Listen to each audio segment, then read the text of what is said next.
Hi guys, in this video I'll be talking about Pinecone. So what is Pinecone exactly? Pinecone is a vector database for storing vector embeddings.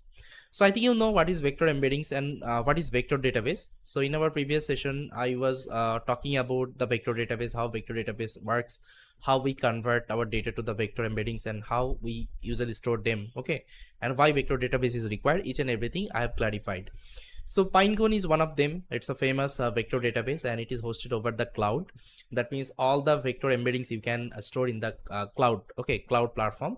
I mean, Pinecone provides one cloud infrastructure, so there you can store your vectors, okay. Now you can see this is the website of the Pinecone. So just visit pinecone.io. So this is the official website. You can also search over the Google.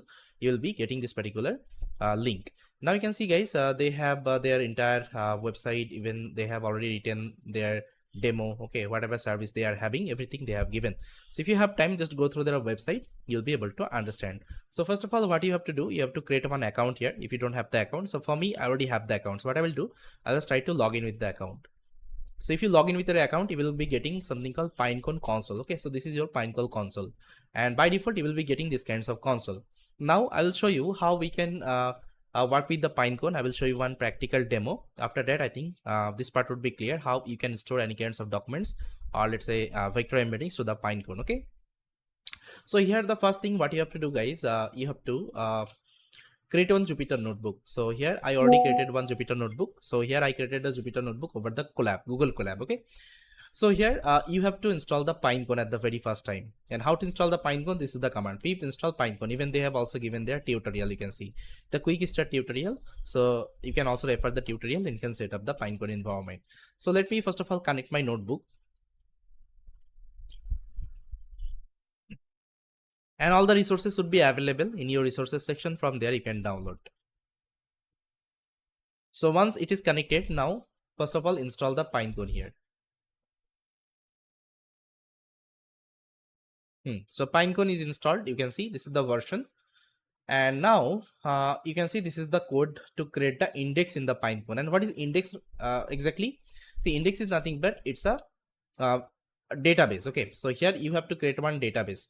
In that I mean database cluster, you will be storing all of your embeddings. Okay, embeddings vector.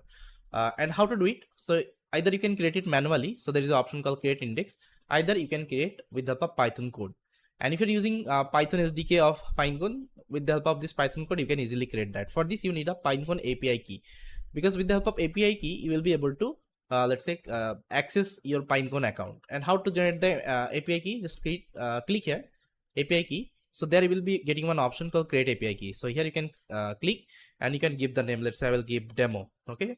Now if I click here, so it will be creating the API key for me. So you can also visualize the API key. You can copy here and here you can mention it. Okay, so I already created the API key, that's why it's visible here. Now what I will do, I'll just try to close, and if you want to delete any API key, let's say I want to delete it, click here and try to click on delete, and here you have to give the name of your API key. So this is the name. Now I'll delete the API key. Okay, now I'll go back to my instance database means your index. Okay, so now let's create a database here. We will be calling as an index. Okay, now how to create the database? So you can see guys, first of all you have to import Pinecone, this Pinecone class from the Pinecone itself. Then you have to give the API key. So you can see I'm given the API key, so it will initiate. Okay, it will initialize the Pinecone and it will do the authentication. After that, this is the index name I'm giving. Now you can give any name here. Let's say here I've given dense index. You can give any name. Let's say I'll give something called any other name.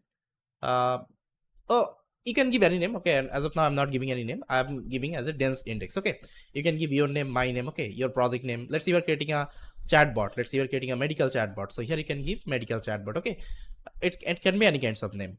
Now once index name has been initialized, so then you have to execute this particular code. You can see first of all it will check whether this index is available or not. If not, it will create the index. Okay, you can see it will create the index. It will initialize the cloud infrastructure. So by default it will be using AWS cloud, and this is the region. And by default it has one embedding model called llama text embed v2. Okay, so you don't need to use any OpenAI embedding model. Okay, previously if you see the previous version of Pinecone, we have to initialize the OpenAI embedding, but here you don't need to do. So it by default it has one embedding model. It will try to utilize that embedding model and it will convert your vector let's say text to embeddings. Okay, then you have to also initialize the field map text chunks. Okay, so once you have let's say written everything, now if I execute, so you'll see that in your index it would be one new index would be created. Let me show you. So see, execution is done. Now let's get back to the console. Now if I refresh here, okay, if I refresh here, you will be seeing, see, the index has been created. The name actually I have given dense index, it has created, and you can see this green tick mark, that means it is running right now. Okay, now if you want to see that, just try to click here. You can see all the information, like it is using cosine matrix. This is the vector dimension 102524. This is the host URL. It is using AWS cloud. This is the region. Your index type is dense, and you can see capacity mode and model. It is using llama. Okay, llama embedding model. Now as of now we don't have any records here. You can see record count is equal to 0. Now we'll try to store our vectors. Now she initially will be getting some free trial access. Okay, so you can store up to 2 GB. Okay, and this is the infrastructure actually you got. Apart from that, if you want to get more infrastructure, you can upgrade now. Okay, you can upgrade their, let's say, service. So if I click here, see, it will have a different let's say planning option. So you can upgrade, okay, as per your requirement. So unless and until you are not using it for the production, you don't need to upgrade. Okay, if you're using for the learning purpose only, I think free tier access is fine. Now what I will do, I will initialize the data. So you can see, guys, this is the record I have created. So here I have some text chunks, okay, about the Eiffel Tower or any other, let's say, the category I have just mentioned. I think around 50 example I have here. Okay, you can see. And even I've also mentioned the category. This is the physics category, this is the geography category, this is the nutrition category. So different categorical data we have. Now you can load any kinds of documents from the PDF, from the documents, from the image. Okay, anything you can load. Now let me initialize the records. Even I have also given one unique ID here. Now once it is done, now what I will do, guys, I'll try to store these are the records to the Pinecone index. Okay, for this, first of all, you have to initialize the index name. So here you can see I have initialized the index name. Index name is equal to my dense index. Okay, so here I'm initializing that. Then after that, you have to upsert. Okay, upsert the records. So if you want to store anything, you have to use the upsert function. Now here you have to give the namespace. Okay, some naming convention you can give. So here I have given example namespace. You can give any name just to filter out your data. Now here you have to give the record. So the record you have. So this is the entire record. I'm passing it here. Now if I execute, it will store all the data to the Pinecone index. Now if I get back here, now if I refresh, you'll see that it will store all the data. See, okay, all the 50 records has been updated. Now it is also visible here. So sometimes it takes time to get the update. Okay, even they have also mentioned in their documentation, you have to wait for some times, then you'll be able to see that. You can see ID, category, and text. Now you can see the score. Okay, like the semantic score, like what is the score of this vector. Okay, what is this vector store of this vector with respect to all the vector. You can see all the score here. Now if you want to see the embeddings, what you can do, you can click here and you can click on fetch. Now here you will see this particular value, and this is nothing but your vector embedding. Okay, this thing we usually pass to the large language model.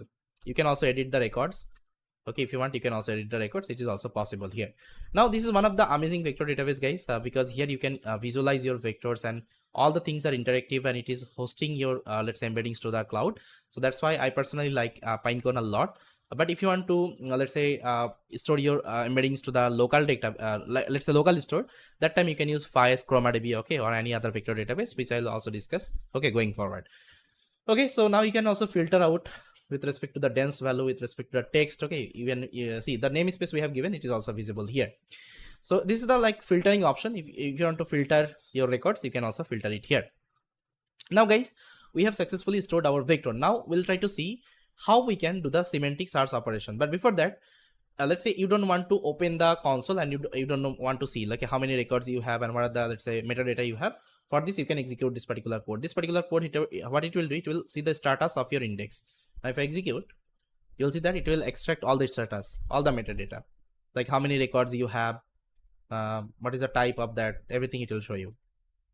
But before that, I'm giving one time because you have to wait for upstart. Okay, let's say you have executed this code, and sometimes you have to wait let's say 10 to 12 seconds. Okay, sorry, 10 to 20 seconds. That's why we are given one timer, because it takes a little bit time for the upgrade operation, okay, in the index.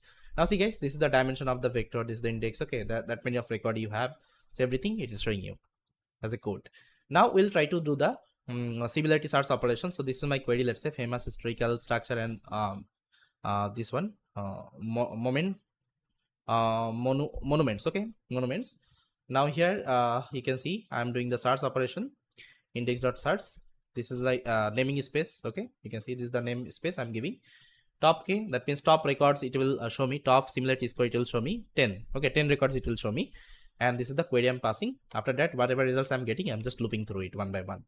Now if I execute, now okay, see guys, this is the 10 similar results I got. Okay, 1 2 3 4 5 6 7 8 9 10. Okay, now you can see also this code. This is the id and this is the text name. Okay, so that's how guys we can easily store our vectors to the Pinecone, and we can do the similarity search operation. Okay, I hope you got it. So yes guys, this was the entire demo of our Pinecone. Now you can try, you can use your documents, you can store to the Pinecone index, and you can create some amazing application with that.